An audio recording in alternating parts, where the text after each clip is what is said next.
오늘 말씀 보시면 세계 역사를 주관하시는 모든 왕들의 영원한 왕이신 여호와께서 고레스의 마음을 감동시키는 내용이 에스라서에 나옵니다. 에스라서 1장을 보면 원래 이제 에스라는 말씀의 학사, 모세율법에 능통하여 말씀을 풀어주는 에스라의 이야기가 나와야만 할 것 같은데 1장엔 에스라의 애도 없습니다. 처음부터 끝까지 누구 이야기만 하죠? 고레스 이야기만 합니다. 이거 한 장만 따로 놓고 생각하면 고레스 서일 수 있습니다. 이 한 장은 고레스 원년에 어떤 일이 벌어진 걸까요? 이스라엘은 지금 어떤 처지에 있었을까요? 1장에 보면 1장 1절에 보면 여호와께서 예레미야의 입을 통하여 이루어진 그 말씀을 이루게 하시려고 바사왕 고레스의 마음을 감동시켰더라 라고 나와 있습니다. 예레미야의 말씀이 무엇이었을까요? 이스라엘은 지금 어느 처지에 있습니까? 그들은 바벨론의 포로가 되고 말았습니다. 70년이라는 시간이 흐르고 말았습니다.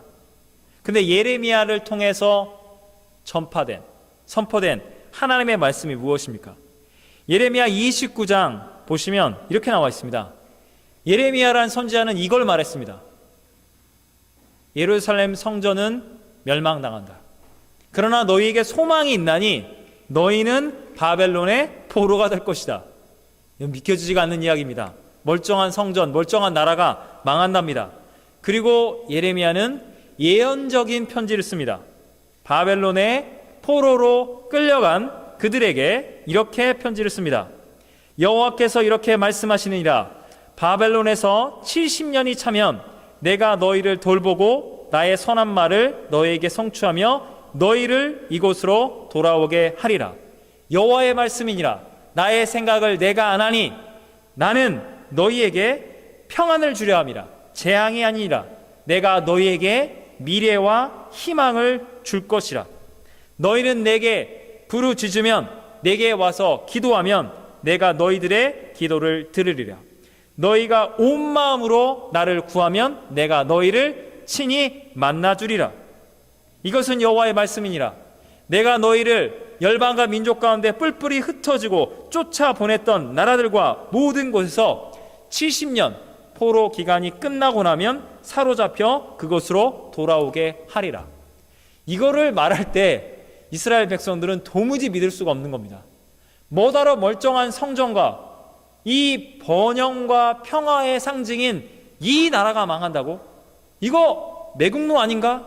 바벨론의 식민지가 된다니 이 예레미야가 지금 제정신인가? 거짓 선지자가 맞다. 폭력과 선동을 일삼고 있다. 그리고 심판을 당해서 70년간 나라가 망하고 성전이 불탔는데 70년 포로 기간이 지나면 회복이 온다? 그 회복 와서 뭐 하냐는 거예요. 그런 일들을 이스라엘은 믿지 않았습니다. 심판을 통한 회복, 죄를 심판하실 때 죄인을 구원해 내시고야 하는 하나님의 말씀을 이스라엘은 믿지 않았습니다. 그들은 솔로몬이 말년에 열어놓은 양다리 신앙, 여전히 여호와도 믿지만 여호와만 믿을 순 없다. 열방과 민족의 모든 신상 앞에 절하면서 평화와 경제적 번영을 위해서 우리 모두 다 서로 인정하고 다 좋은 게 좋은 거야. 이게 바로 하나님이 원하는 걸 거야. 우리가 잘 먹고 잘 사는 게. 하나님이 경고 주셨습니다. 하지 말라고. 그리고 하나님은 예레미야를 통해서 심판, 회복을 말씀하셨습니다. 이 믿을 수 없는 말씀을 이스라엘은 믿음이 없기 때문에 믿지 않았습니다. 이스라엘은 망했습니다. 그런데 하나님이 70년이라는 기간이 끝나고 난 다음에 고레스 왕을 통하여 이스라엘을 회복시키고야 마시는 겁니다. 여기 보면 하나님께서 바사왕 고레스 왕의 마음을 감동시킨다는 내용이 나와 있습니다. 무엇을 감동시키고 있는 걸까요? 우리가 감동을 받았다 말하면 수동적으로 감동에 받았다 이렇게 말할 때가 있습니다. 감동을 받는 사람 중심으로. 근데 오늘 성경에 말하고 있는 것은 하나님이 개입하시는 겁니다. 적극적으로 마음을 흔들어 놓는 겁니다. 마음을 흔들어서 하나님을 바라보도록. 지금 누구의 마음을 감동시키고 있다고요? 하나님이 고레스 왕의 마음을 흔들어 놓고 있다는 겁니다. 고레스 왕은 바벨론 제국이 무너진 다음에 이제 왕이 된 겁니다. 근데 원년의 첫 번째 정책이 뭐냐면 이렇게 말하고 있습니다. 이스라엘의 하나님 여호와는 참신이라. 예루살렘에 거하는 그 하나님을 예배하러. 예배를 해야 하려면 성전이 무너진 걸 내가 알고 있다. 유대인들이여 가서 그 성전을 재건하라. 성전을 건축하라. 라고 이스라엘에게 명령을 하고 있다는 겁니다. 70년의 역사를 한번 돌이켜 보겠습니다. 이스라엘에 어떤 일이 벌어졌냐면요, 예레미야가 와서 성전은 멸망당한다. 너희는 바벨론의 포로로 끌려간 다음에 모든 죄를 회개하고 하나님께로 돌아왔을 때 하나님이 너희를 성전으로 다시 이스라엘로 돌아가게 하리라. 그 말씀 믿지 않았습니다. 어떤 일이 벌어졌냐면 70년 전에 이 유다 왕국의 마지막 왕인 시드기야가 이 바벨론 앞에 끝까지 저항을 합니다. 바벨론의 왕인 느부갓네살이 와서 예루살렘을 완전히 진을 칩니다. 포위되고 성벽을 무너뜨립니다. 그리고 시드기야 왕을 현장에 체포합니다. 이스라엘의 군인들이 그를 보호하지 않습니다. 그를 잡아다가 신문하면서 시드기야 아들들, 왕자들을 시드기야가 보는 눈앞에서 죽입니다. 유다 왕 시드기야의 두 눈은 뽑히게 됩니다. 노사슬로 그를 결박해서 질질질 바벨론으로 끌고 갑니다. 이보다 더 나아가서 악랄한 바벨론 제국은 혹여라도 이스라엘이 독립운동을 할까봐 왕궁과 성전을, 예레미야 선지자가 예언한 대로 성전을 전부 다 성벽을 무너뜨리고 성전을 불태워버립니다. 그리고 혹여라도 성전 기구를 가지고 제사 드릴까봐, 하나님을 예배할까봐 그 기구들, 금으로 만들었던 솔로몬 왕 시절에 그것들 전부 다 가져다가 바벨론으로 옮겨가 버립니다. 바벨론은 이렇게 무시무시한 나라였습니다. 이 예루살렘, 유대인들만 그런 게 아니라 인근 주변 국가를 이렇게 폭력적으로 짓밟고 다 죽여놨습니다. 그리고 포로로 끌고 온 거죠. 노예로 삼은 거예요. 근데 바벨론이 영원히 강력한 나라일 줄 알았습니다. 최고의 문명을 이루었습니다. 바벨론의 하늘정원이라는 게 있습니다. 이건 뭐냐면 높은 성 쌓아놓고 그 위에다가 나무도 심고 동물도 가져온 거예요. 그래서 멀리서 보면 하늘에 정원이 있는 것처럼 그때 당시 상하수도 시설을 만들어놨습니다. 이게 모든 다른 나라와 민족들의 그 노동력을 짓밟아서 일개민처럼 막 해서 혹사시켜서 만들어낸 문명이었어요. 그런데 어떤 일이 벌어진 줄 아십니까? 이 바사 제국의 고레스가 어떻게 바벨론을 무너뜨렸냐고요? 이 악마적인 나라, 이 폭력적인 나라 무너뜨리고 새로운 세상을 만들어야겠다. 사치와 향락에 빠지고 그들 기득권들만이 모든 걸 누린다는 거예요. 이거 망하게 해야겠다. 그러면서 뚫으려고 그러는데 이 성읍에 뚫을 길이 없는 겁니다. 그런데 아까 말씀드린 것처럼 상하수도 100갈래의 강물이 그 안에 들어오고 있던 거예요. 하수구에 자기의 말이 빠진 거예요. 이 물길이 들어가면 바벨론 성 안에 들어가는 길이 있겠지. 뒤지고 뒤지다가 1년 만에 그 길을 찾은 거예요. 그리고 그 상하수도 그 길을 따라서 바사 제국의 군대에 와서 바벨론을 한순간에 허무하게 그들이 만들어 놓은 최고의 상하수도 문명, 그 기술 때문에 그들은 마음한 겁니다. 고레스가 새로운 왕을 되어서 제국을 세워서 했던 게 뭔지 아십니까? 바벨론처럼 망하면 안 되겠다. 오늘 성경에 나와 있는 것처럼 하나님이 고레스의 마음을 쥐고 흔드는 거예요. 두렵게 떨리도록. 어렵게 힘들게 세운 이 나라인데 이 나라 망할 수 없다. 처음부터 내가 정책을 바로잡아야겠다. 그것이 뭐냐면 다민족 포용주의 정책입니다. 관용 정책입니다. 각 나라와 민족 이들을 포로로 노예로 삼는 게 아니라 각 나라로 보내줘야겠다. 그래서 그 나라의 언어와 문화와 종교를 인정하면서 세금 내면서 평화로운 제국을 만들어야겠다. 이거 당장 해야겠다. 당장 지금 눈앞에 유대인들이 있는 겁니다. 그들을 어서 당장 돌아가서 고국으로 돌아가서 너희들이 원하는 예배 드리고 너희들의 언어로 문화로 너희들이 믿는 그 하나님 내가 인정할 테니까 가서 하라는 거예요. 고레스 왕의 마음을 쥐고 흔들어서 두렵고 떨림으로 어서 당장 이 정책을 시행하도록 만들고 있다는 겁니다. 누가요? 하나님이 행하시고 있다는 겁니다. 이스라엘의 마음이 어떠했습니까? 성전을 붙잡고 있을 때 우리나라는 망하지 않을 거야. 이 나라가 망한다고 말하는 예레미야는 거짓 선지자야. 이거 가짜야. 그를 결박하거라. 그 입을 틀어 막아야 한다. 하나님의 말씀을 듣지 않았습니다. 그런데 이스라엘은 결국 포로가 되었습니다. 성전과 성벽은 불탔습니다. 영원히 포로로 살다가, 노예로 살다가 죽을 줄 알았는데, 영원할 줄 알았던 바벨론 제국이 한순간에 무너지고 그 다음 제국의 통치자가 무시무시한 왕이 되어서 더 많은 세금을 걷어내고 더 많은 일을 시킬 줄 알았는데 갑자기 믿겨지지 않는 이야기를 하는 겁니다. 예루살렘으로 돌아가라고요? 돌아가는 건 좋은데 성전을 건축하라고요? 그게 새로운 절대 권력 통치자의 뜻이라고요? 유대인들은 원하든 원하지 않든 예루살렘으로 돌아가야만 하는 상황이었던 겁니다. 하나님이 새로운 역사를 여신다는 겁니다. 에스라서가 중요한 게 뭔지 아십니까? 하나님의 나라는, 하나님 나라가 왕이 하나님이시잖아요. 왕이라는 것은 백성과 관리들이 필요합니다. 그런데 이스라엘의 관리와 이스라엘의 백성들은 바벨론의 포로가 되고 말았습니다. 예루살렘에 살지 않습니다. 그리고 예루살렘에 성전이 있습니까? 살 수 있는 성벽, 성읍, 성곽이 있냐고요? 전부 다 불탔습니다. 쑥대밭이 되었습니다. 전쟁터예요. 폐허가 되었어요. 그러니까 하나님 나라는 한마디로 말하면 망한 거예요. 정확히 말하면 하나님이 무너뜨려 버린 겁니다. 하나님의 백성들의 죄 때문에. 그래서 그 백성들은 세상 나라, 사탄과 마귀의 왕국의 노예가 되고 만 거예요. 하나님 나라는 소망이 없어요. 다시 일어날 수가 없어요.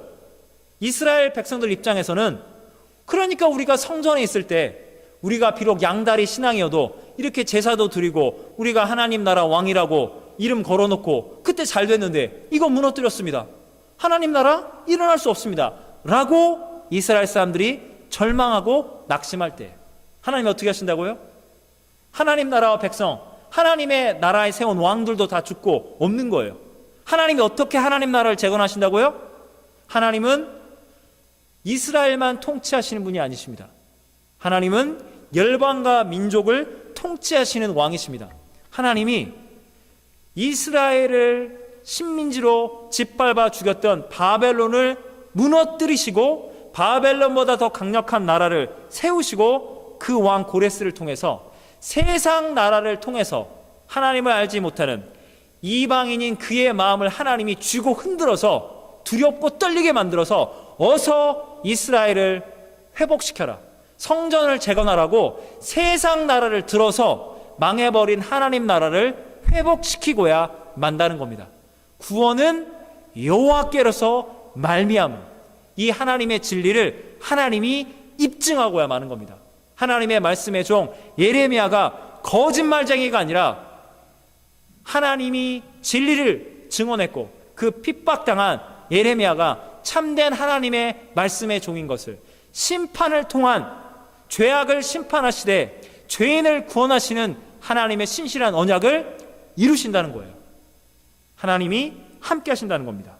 그랬더니 5절에 보면 유다와 베냐민 족장과 제사장들과 레위 사람들이 모두 다 5절 말씀 보면 하나님께 감동을 받게 됩니다. 이거 하나님이 아니시면 이 일들을 행할 수 없거든요. 하나님의 말씀을 70년 전에 믿겨지지 않았던, 조상들이 갖다 버렸던 그 말씀이 이루어져 가는구나. 이거 하나님이 개입하지 않고서 이 일들이 일어난 말인가.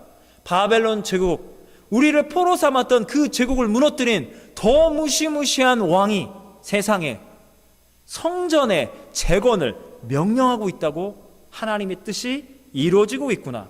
하나님께 감동을 받은 그들이 여호와의 성전을 건축하고자 다 같이 일어나게 됩니다. 자발적으로 기쁜 마음으로 하나님께 예물을 드리게 됩니다. 거기다 대고 고레스 왕이 아이고 잠깐 보니까 바벨론의 느부갓네살 왕 때 그거 다 불태우고 금접시 은접시 다 여기 신당에다가 자기들의 그 우상 신당에다 두었는데 이거 가져가라는 거예요. 성전을 재건하였는데 하나님께 봉헌할 수 있는 그릇이 없으면 너희 어떻게 되겠느냐. 너무나도 친절하게 그 안에 있던 접시를 다 꺼내어서 금접시 은그릇 다 합쳐서 5,400개나 되는 것을 포로 되었다가 이스라엘로 귀환하고 온 유대인들에게 그 총독을 통해서 5,400개를 옮기도록 한다는 겁니다. 오늘 에스라서 1장이 우리에게 무엇을 말씀하고 있습니까?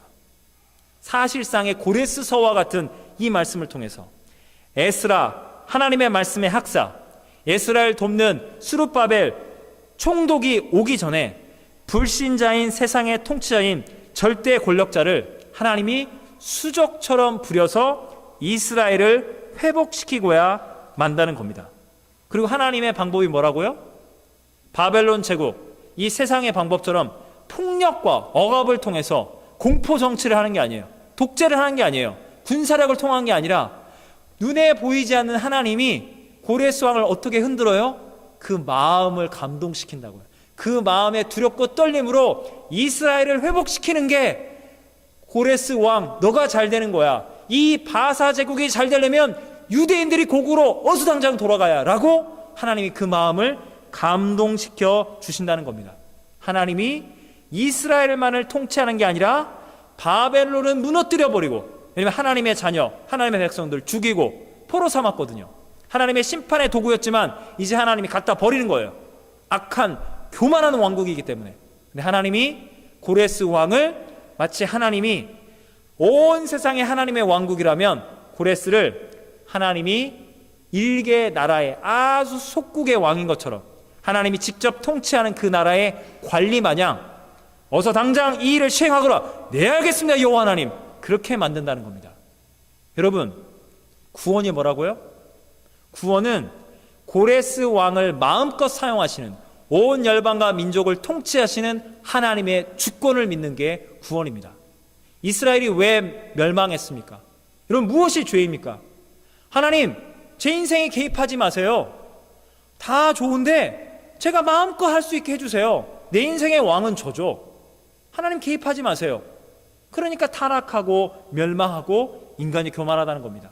이스라엘은 성전을 딱 붙들어 놓고, 하나님, 성전에 저희가 예배 드려줍니다. 하나님을 위해서 이렇게 해줍니다. 더 많은 양과 소를 갖다 바치려고 하니 경제가 더 번영해야겠습니다. 언제까지 이 좁은 나라에 있습니까? 저희도 바벨론 마냥, 이집트 마냥 좀 큰 나라, 아수르 마냥 강대국이 좀 되고 싶습니다. 그러려면 여호와만 믿는 게 아니라 다른 나라 신들도 좀 신상도 받아들이고 넓은 마음으로 살아야겠습니다.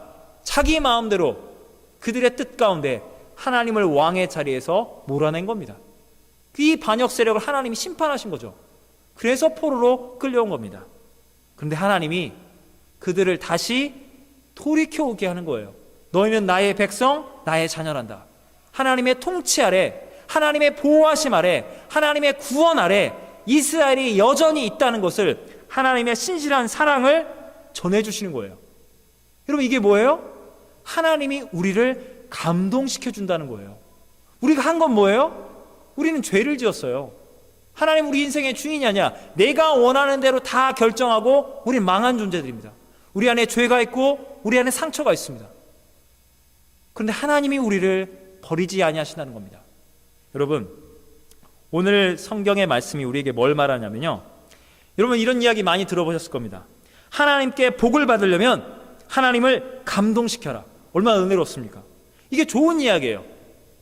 말씀과 기도와 하나님 나라 교회를 위해서 자발적으로 기쁜 마음으로 헌신하고 계산하지 않고 하나님께 드리고 그렇게 봉사하면 하나님을 여러분은 감동시키는 겁니다. 삶의 어려운 현장 속에서 하나님을 감동시키면 하나님이 얼마나 큰 복의 복을, 축복을 여러분에게 내려주지 아니하시겠습니까?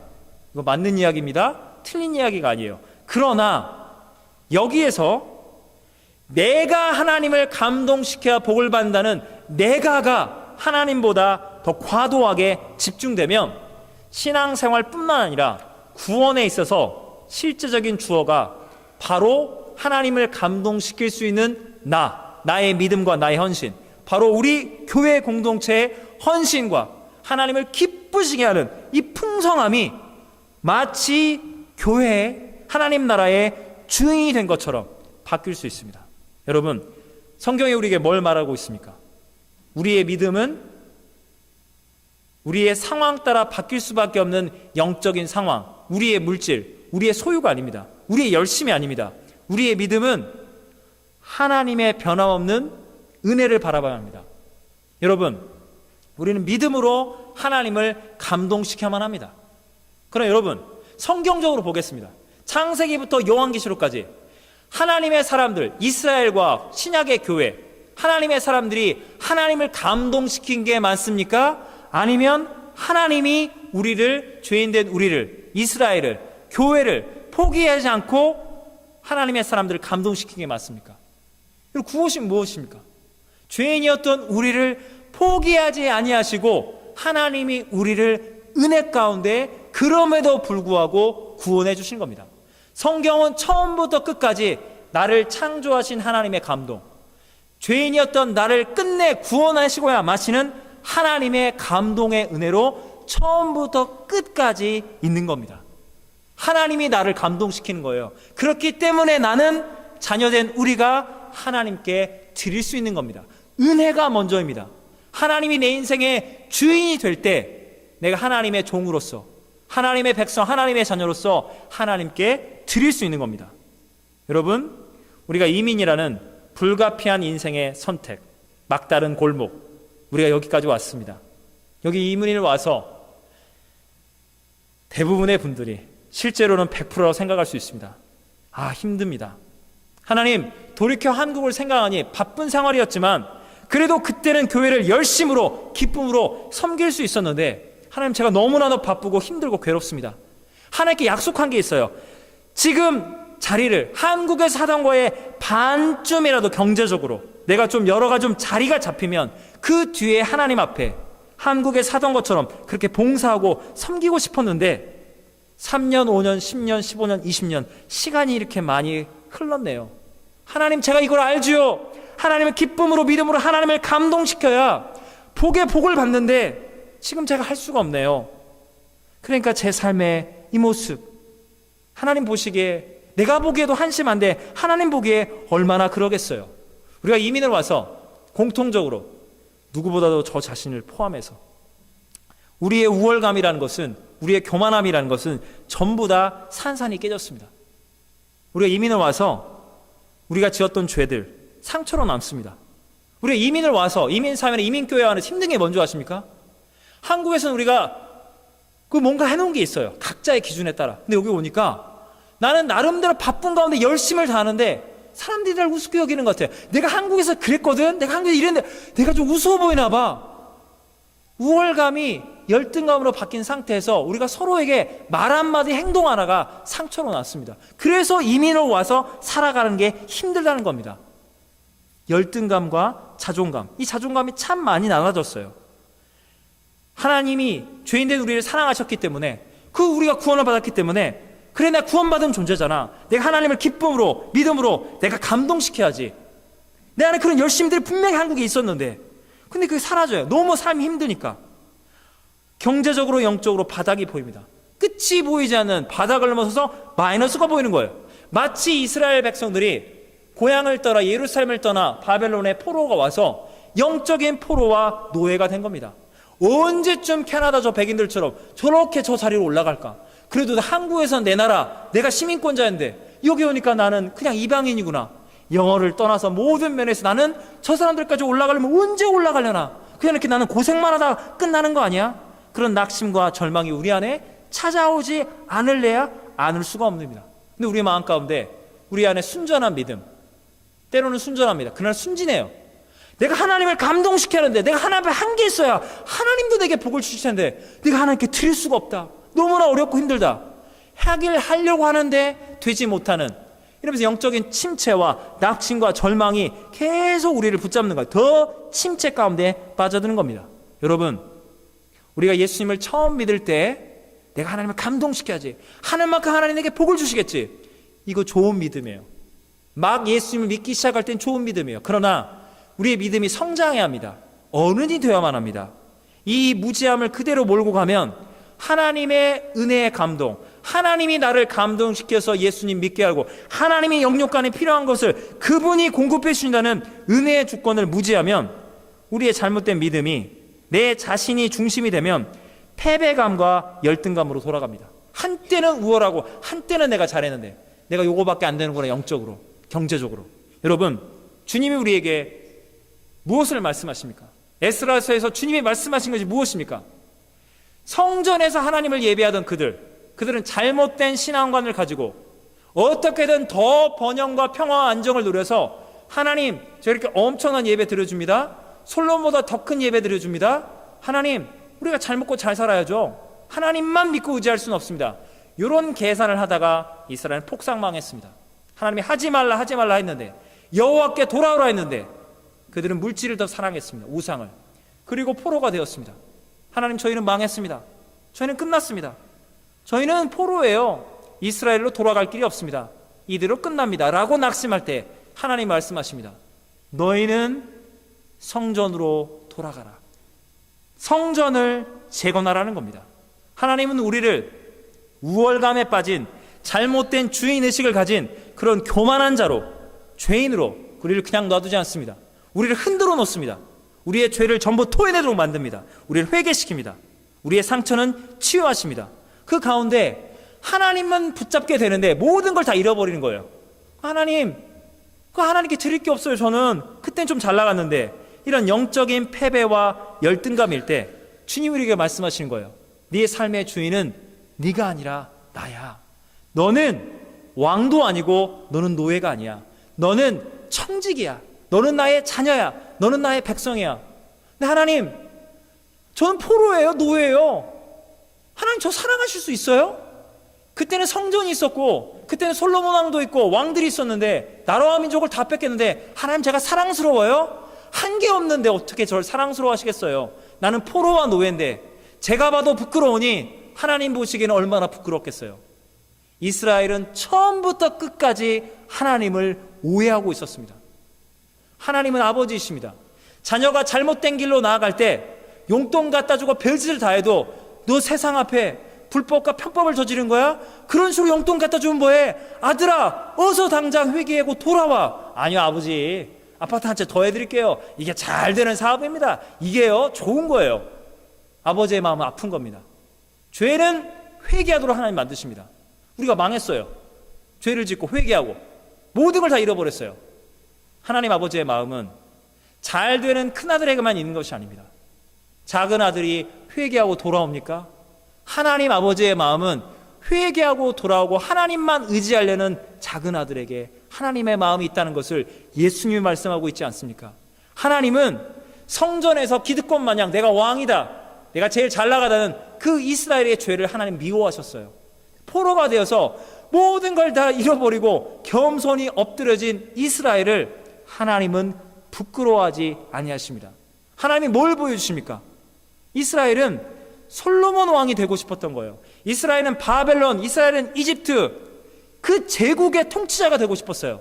근데 하나님이 바벨론을 무너뜨리고 그보다 더 강력한 고레스 왕을 세웠는데 이스라엘이 고레스 왕 앞에서 벌벌벌 떠는 겁니다.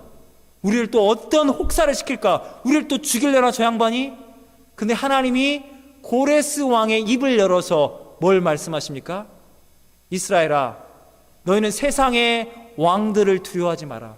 제국을 두려워하지 말아라. 그 고레스 왕은 내가 사용하는 수족에 불과하다. 도구에 불과하다. 내가 고레스 왕을 들어서 너희가 처음부터 해야 할 일들, 하나님만을 사랑하고 하나님께 주어진 모든 것을 예배로 드려지는 그 거룩한 삶, 주님 안에 누리는 복되고 즐거운 그 삶 가운데로 내가 너희를 돌이키게 하기라. 너희는 가진 것에 족한 줄 알고 감사하라. 너희는 세상이 부럽느냐? 이 세상을 통치하는 자는 영원한 왕은 만군의 주 여호와 하나님 나밖에 없다는 겁니다. 이 하나님의 말씀에 감동을 받은 이스라엘은 돌아가기 시작하는 겁니다. 기쁜 마음으로 성전을 재건하는 겁니다. 여러분, 우리가 하나님을 감동시키기 이전에 하나님의 말씀이 우리를 감동시키는 겁니다. 모든 상황을 뛰어넘는 80세 노인 모세는 뒤에는 이집트 군대가 몰려옵니다. 이스라엘 백성들은 말합니다. 뭐하러 우리를 구원해서 홍해 앞에 다 빠져 죽게 만드냐고 난리가 났습니다. 그러나 80세 노인 모세는 하나님의 약속의 말씀, 내가 너희를 해방시켜 약속의 땅 가나안으로 반드시 가게 하리라. 이집트를 두려워하지 마라. 이 백성들을 원망하지 마라. 너는 나만 바라보아라. 그 차가운 바다에 지팡이를 들고 가는 거예요. 하나님의 말씀에 감동되었기 때문에 이 상황을 여시고 구원하실 여호와 하나님밖에 없다. 엘리야는 어땠습니까? 온 하나님의 선지자들이 다 죽었습니다. 850명의 바알의 선자들이 이 엘리야를 죽이려고 마귀의 이름을 부르짖고 있습니다. 온 이스라엘이 다 둘러쌌어요. 그러나 엘리야는 하나님의 말씀에 감동이 되어 하나님의 불을 내려 주시옵소서. 무너진 이스라엘의 제단을 일으켜 세워 주시옵소서. 하나님의 말씀에 감동받았기 때문에 그 길로 나아가는 겁니다. 다윗은 어떻겠습니까? 사울 왕이 벌벌 떱니다. 엘리압은 너 전쟁 구경하느냐고 다윗을 조롱합니다. 골리앗이 눈앞에 있지만 하나님의 말씀에 감동이 되어 하나님 만군의 주 여호와의 이름으로 골리앗을 쓰러뜨리겠습니다. 말씀에 감동받아 그 가운데로 나아갑니다. 사랑하는 여러분, 예수님께서 여러분과 함께 하십니다. 주님은 이민을 와서 고생하고 바쁘고 한국이나 이전에 뜨거웠던 만큼 신앙생활하지 못하는 자기 자신, 뜨거워지지 않았다는 자기 자신을 탓할 수 있는, 영적으로 내 안에 뭐가 문제가 있어, 내가 하나님께로 돌아가야 하는데, 이런 마음이 있는 우리를 탓하거나 이렇게 혼내시고 소위 치시는 하나님이 아니십니다. 우리 연약함을, 우리 안타까운 상황을 주님은 아십니다. 하나님은 우리를 오늘 또 감동시키십니다. 그 하나님이 우리에게 말씀하십니다. 너가 할 수 없다면 내가 상황을 열 것이다. 너를 돕는 자들을 붙들 것이다. 너가 두려워하는 돈이 됐든 인간관계든 그 모든 것이 하나님의 주권 아래 있다는 것을, 고레스를 내가 내 마음대로 사용한다는 것을 하나님 우리에게 말씀하십니다. 너희는 에스라보다, 성경에 나와 있는 스룹바벨 총독보다, 아니 온 열방과 민족이 두려워하고 떨고 있는 고레스 왕보다 위대하신 그 하나님이 우리 아버지가 되십니다. 자녀된 우리를 하나님의 약속 가운데 캐나다의 헬리팩스로 보내셨습니다. 그분의 뜻은 반드시 이루어질 것입니다. 그분이 우리를 사용하시는 목적은 반드시 이루어질 것입니다. 비교할 수 없는 영원히 위대한 왕이신 하나님의 자녀, 왕의 자녀로서 우리는 이 땅을 살아갑니다. 우리 삶 가운데 차고 넘치는 하나님이 우리를 붙드시고 감동시키는 말씀의 은혜, 주권적인 은혜가 여러분의 삶 속에, 우리의 가정과 우리의 교회와 우리 일터와 우리 학교, 우리 삶의 전 영역 가운데 온 세상의 왕이신 하나님의 은혜가 차고 넘치기를 예수님의 이름으로 축원합니다. 기도하시겠습니다. 사랑과 은혜 하나님 아버지, 하나님 고레스 왕을 통하여 하나님을 알지 못하는 불신자 이방인 왕을 통하여 하나님을 말씀하십니다. 심판을 통한 회복, 이 믿겨지지 않는 하나님의 말씀이 진리였음을 하나님은 약속하신 하나님의 때와 방법으로 말씀하여 주십니다. 하나님, 우리가 이스라엘들처럼 그 성전을 움켜쥐고 더 잘되고 잘될 때 하나님도 기쁘시게 하고 내가 잘되고 이게 하나님의 영광이라고 우리 아이의 교만함이, 잘못된 주인의식이 우리의 삶을, 우리의 욕망이 이끄는 대로 하나님의 말씀을 우리가 원하는 대로 이끌고 갔습니다. 주님, 우리가 이민을 와서 모든 면에서 하나님께 내려놓습니다. 그래서 내려놓기 때문에 너무나도 초라하고 힘들 때가 참 많습니다. 하나님, 우리가 부끄러울 때가 참 많습니다. 그러나 하나님은 우리를 부끄러워하지 아니하십니다. 우리의 겸손해진 모습들, 우리의 연약해진 모습들 앞에 주님은 우리를 여전히 사랑하시고 하나님 우리를 감동시키며 여러 가지 삶의 영역 가운데 무너졌던 영적인 하나님과의 만남, 그 믿음의 재단을, 영적인 성전을 하나님께서는 재건하라고, 말씀 앞으로 돌아오라고, 여호와 만군의 주 여호와 하나님을 돈보다도, 이민의 상황보다도, 우리 인생의 어떤 문제보다도 하나님을 더욱더 크고 영원하고 완전히 주 여호와께로 돌아오고 부르짖고 간구할 때마다 만나시는 우리를 감동시키시고, 죄인인, 실패한, 넘어진, 상처뿐인 이 연약한 죄인들을 끝까지 포기하지 아니하시고 사랑하시는 그 하나님의 감동을, 하나님의 은혜 안에 붙잡힌 우리 모두 되게 하여 주시옵소서. 예수님의 이름으로 기도하옵나이다. 아멘.